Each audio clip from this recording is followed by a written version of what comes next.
A table, nothing more. Four wooden legs, a flat surface, the kind of object so ordinary that most of us stop noticing it altogether. Yet one afternoon, a single table became the center of a decision that would quietly reshape how millions of people furnish their homes. Not because someone invented a new material, not because of scientific breakthrough, and not because the government passed a law. It happened because the table wouldn't fit inside a car. For most people, that would have been a brief inconvenience, maybe frustrating, maybe even forgettable, but history has an unusual habit. It rarely announces itself while it's happening. The moments that change the world often arrive disguised as ordinary problems: a delayed train, a missed phone call, a wrong turn, or a table that refuses to fit inside a car. We'll go about what happened next. No dramatic speech, no cheerful crowd, no newspaper headline waiting to be written. Just one practical decision. A table's legs were removed. Moments later, it fit. Problem solved. Or so it seemed. Because while everyone else saw a customer finally getting furniture home, one designer saw something entirely different. He wasn't looking at a table anymore. He was looking at the future. Every product has two lives, the one we see and the one we don't. Before a table becomes the place where birthdays are celebrated, homework is finished, or families gather for dinner, it spends days, sometimes weeks, simply trying to reach its destination. Factories, warehouses, loading docks, delivery trucks, cargo ships. Every mile costs money. But here's what made furniture different. It wasn't just heavy, it was awkward. Imagine paying to move air across an entire country again and again, every single day. That empty space had a cost: fuel, storage, labor, delivery. Every unnecessary inch traveled with the product, and eventually, someone had to pay for it. Usually, the customer. For decades, that was simply accepted. Furniture was large, large things were expensive to move. End of story. Until someone asked a question so ordinary that almost everyone else overlooked it. What if the table didn't have to travel looking like a table? That question changed everything. Furniture has always served one purpose inside a home, but before it reached a living room, or a dining room, or a bedroom, it has to survive an entirely different journey. It has to be moved, every chair, every table, every cabinet, every bookshelf, every dresser. Every piece must travel from a factory to a warehouse, onto a truck, through distribution centers, and finally into someone's home. For centuries, manufacturers accepted that journey as simply part of doing business. But as demand for affordable furniture grew after the Second World War, that journey became increasingly expensive. Not because furniture was too heavy, because it was too big. Imagine filling a moving truck with dining tables. The wooden tops stack reasonably well, but the legs jut outward in every direction. Chairs refuse to nest neatly. Cabinets occupy enormous volumes even when they're mostly empty inside. With every truckload, vulnerable cargo space disappeared into awkward shapes and unused gaps. In other words, they weren't just shipping furniture, they were shipping air. The furniture industry had become remarkably good at building tables. It had become remarkably good at selling tables. But it still hadn't solved one surprisingly expensive problem. How do we move something large without paying to transport all the empty space around it? That question lingered in warehouses, inside delivery trucks, and throughout the growing world of post-war retail.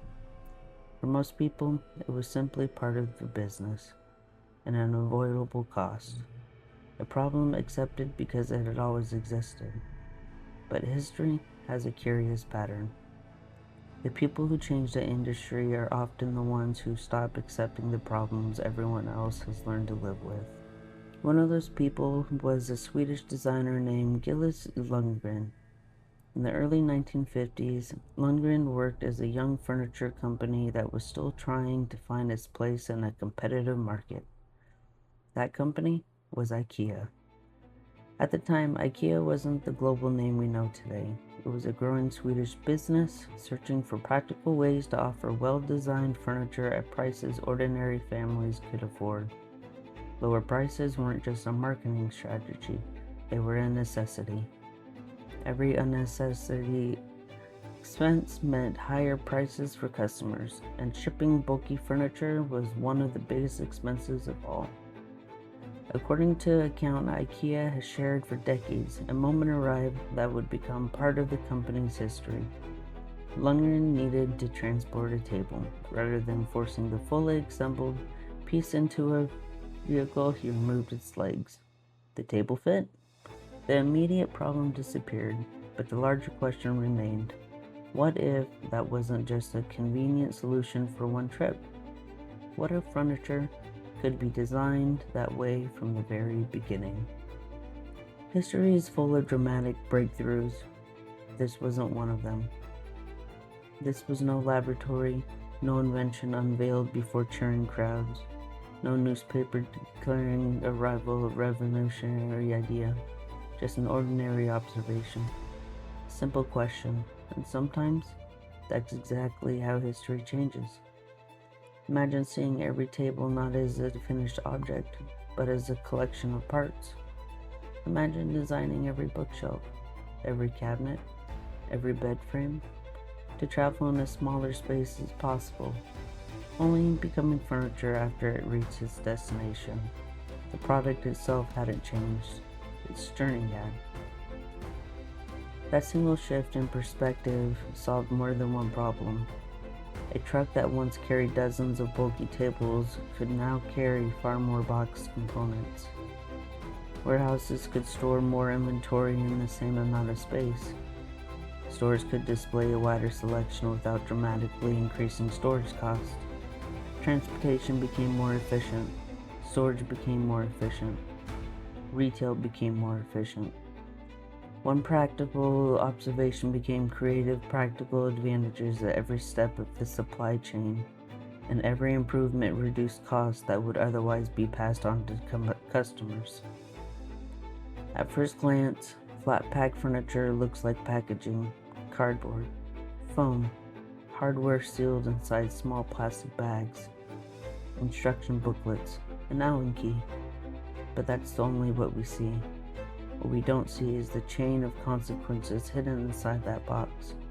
Every centimeter of unused space eliminated. Every additional product that fits inside a truck. Every warehouse shelf used more efficiently. Every shipping route carried more furniture than before. Small improvements, repeated millions of times, become enormous changes. And that's what makes history so fascinating. It isn't always one spectacular event. Sometimes it's thousands of ordinary decisions quietly adding up over decades. The flat package did something else that few people expected. It changed the customer's role. For centuries, craftsmen assembled the furniture. Now, customers became part of that final step. Not because companies wanted to give them extra work, but because asking customers to perform the final assembly made it possible to move furniture through the world more efficiently and at a lower cost.